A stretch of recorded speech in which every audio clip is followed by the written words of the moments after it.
राधे राधे, हरे कृष्णा। स्वागत है आप सभी का पुनः एक बार अपने चैनल पर, जहां हम भगवत गीता का पाठ प्रतिदिन कर रहे हैं। तो चलिए शुरू करते हैं आज का पाठ। संबंध। सत तत्व को लेकर शोक करना अनुचित क्यों है, इस शंका के समाधान के लिए आगे 2 श्लोक कहते हैं। न त्वेवाहं जातुं नासं न त्वं नेमे जनाधिपाः न चैव न भविष्यामः सर्वे वयमतः परम। व्याख्या। मात्र संसार में 2 ही वस्तुएं हैं, शरीरी सत और शरीर असत। ये दोनों ही अशौच्य हैं, अर्थात शोक न शरीरी शरीर में रहने वाले को लेकर हो सकता है और न शरीर को लेकर ही हो सकता है। कारण कि शरीरी का कभी अभाव होता ही नहीं और शरीर कभी रह सकता ही नहीं। इन दोनों के लिए पूर्व श्लोक में जो अशौच्यान पद आया है, उसकी व्याख्या अब शरीरी की नित्यता और शरीर की अनित्यता के रूप में करते हैं।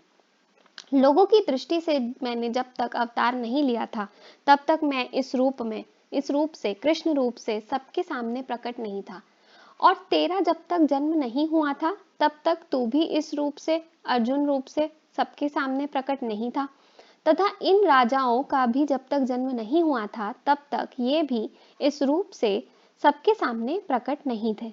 परंतु मैं, तू और ये राजा लोग इस रूप से प्रकट न होने पर भी पहले नहीं थे, ऐसी बात नहीं है। यहाँ मैं, तू और ये राजा लोग पहले थे ऐसा कहने से ही काम चल सकता था, पर ऐसा न कहकर मैं, तू और ये राजा लोग पहले नहीं थे ऐसी बात नहीं, ऐसा कहा गया है। इसका कारण यह है कि पहले नहीं थे ऐसी बात नहीं है। ऐसा कहने से पहले हम सब जरूर थे, यह बात दृढ़ हो जाती है। तात्पर्य यह हुआ कि नित्य तत्व सदा ही नित्य है, इसका कभी अभाव नहीं था ही नहीं। जातु कहने का तात्पर्य है कि भूत, भविष्य, वर्तमान काल में तथा किसी भी देश, परिस्थिति, अवस्था, घटना, वस्तु आदि में नित्यत्व का किंचित मात्र भी अभाव नहीं हो सकता। यहाँ अहम पद देकर भगवान ने एक विलक्षण बात कही है। आगे चौथे अध्याय के 5वें श्लोक में भगवान ने अर्जुन से कहा है कि मेरे और तेरे बहुत से जन्म हुए हैं, पर उनको मैं जानता हूँ, तू नहीं जानता। इस प्रकार भगवान ने अपना ईश्वरपना प्रकट करके जीवों से अपने को अलग बताया है, परंतु यहाँ भगवान जीवों के साथ अपनी एकता भी बता रहे हैं। इसका तात्पर्य है कि वहाँ चौथे अध्याय के 5वें श्लोक में भगवान का आशय अपनी महत्ता, विशेषता प्रकट करने में है, और यहाँ भगवान का आशय तात्विक दृष्टि से नित्य तत्व को जानने में है। न चैव वयमतः परम। भविष्य में शरीरों की ये अवस्थाएं नहीं रहेंगी और एक दिन ये शरीर भी नहीं रहेंगे, परंतु ऐसी अवस्था में भी हम सब नहीं रहेंगे, यह बात नहीं है, अर्थात हम सब जरूर होंगे। कारण कि नित्य तत्व का कभी अभाव था ही नहीं और होगा भी नहीं। मैं, तू और राजा लोग हम सभी पहले नहीं थे, यह बात भी नहीं है, और आगे नहीं रहेंगे, यह बात भी नहीं है।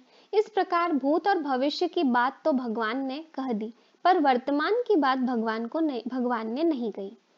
इसका कारण यह है कि शरीरों की दृष्टि से हम सब वर्तमान में प्रत्यक्ष ही हैं, इसमें कोई संदेह नहीं है। इसलिए हम सब अभी नहीं हैं, यह बात नहीं है, ऐसा कहने की जरूरत ही नहीं है।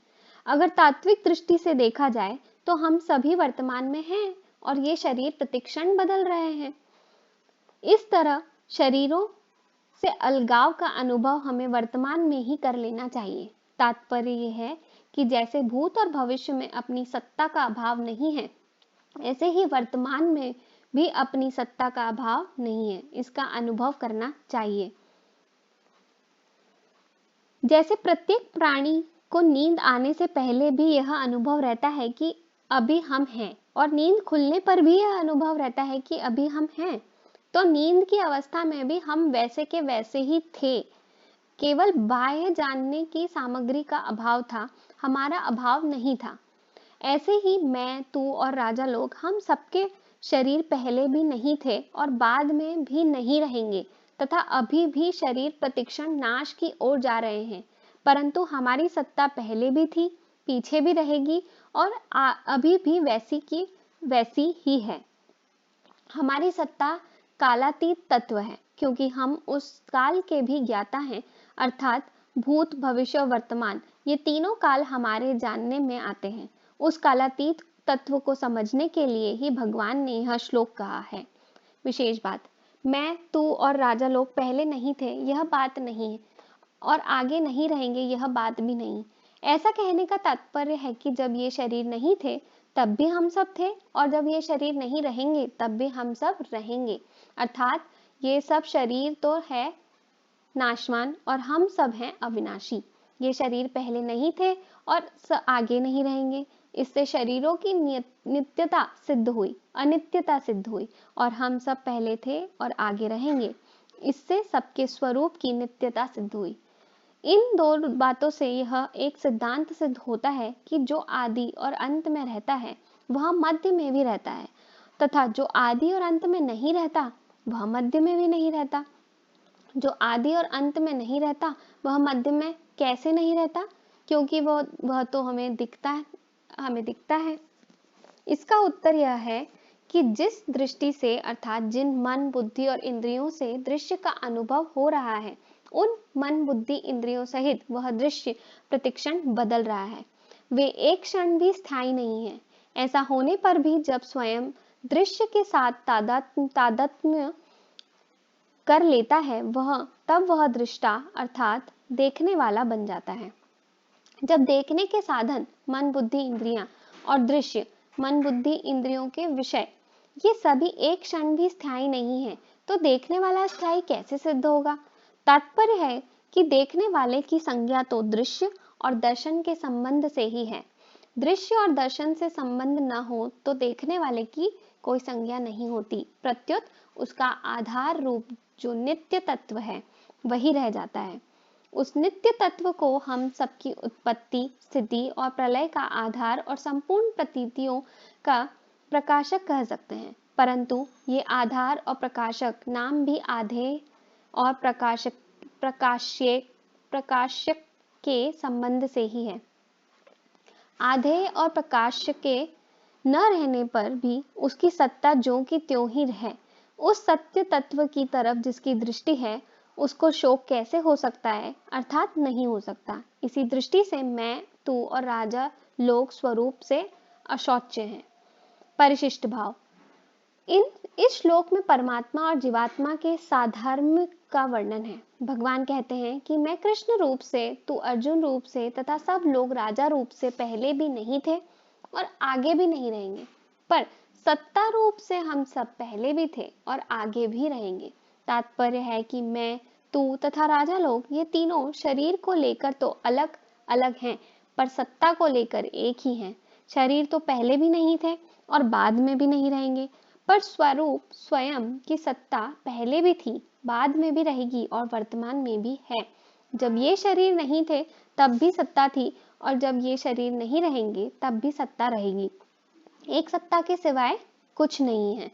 मैं, तू तथा ये राजा लोग, ऐसा कहने का तात्पर्य है कि परमात्मा की सत्ता और जीव की सत्ता एक ही है, अर्थात है और हूँ दोनों में ही एक ही चिन्मय सत्ता है। मैं अहम के संबंध से ही हूँ है। अगर मैं अहम का संबंध न रहेगा तो हूँ नहीं रहेगा, प्रत्युत है ही रहेगा। वह है अर्थात चिन्मय सत्ता मात्र ही हमारा स्वरूप है। शरीर हमारा स्वरूप नहीं है, इसलिए शरीर को लेकर शोक नहीं करना चाहिए। भूतकाल और भविष्य काल की घटना जितनी दूर दिखती है, उतनी ही दूर वर्तमान भी है। जैसे भूत और भविष्य से हमारा संबंध नहीं है, वैसे ही वर्तमान से भी हमारा संबंध नहीं है। जब संबंध ही नहीं है तो फिर भूत, भविष्य और वर्तमान क्या फर्क हुआ? ये तीनों काल के अंतर्गत है, जबकि हमारा स्वरूप काल से अतीत है। काल का तो खंड होता है, पर स्वरूप सत्ता अखंड है। शरीर को अपना स्वरूप मानने से ही भूत, भविष्य और वर्तमान में फर्क दिखता है। वास्तव में भूत, भविष्य और वर्तमान विद्यमान है ही नहीं। अनेक युग बदल जाएं तो भी शरीर बदलता नहीं, वह का वह ही रहता है, क्योंकि वह परमात्मा का अंश है। परंतु शरीर बदलता ही रहता है, क्षण मात्र भी वह नहीं रहता। राधे राधे, हरे कृष्णा। कल पुनः मिलेंगे। धन्यवाद।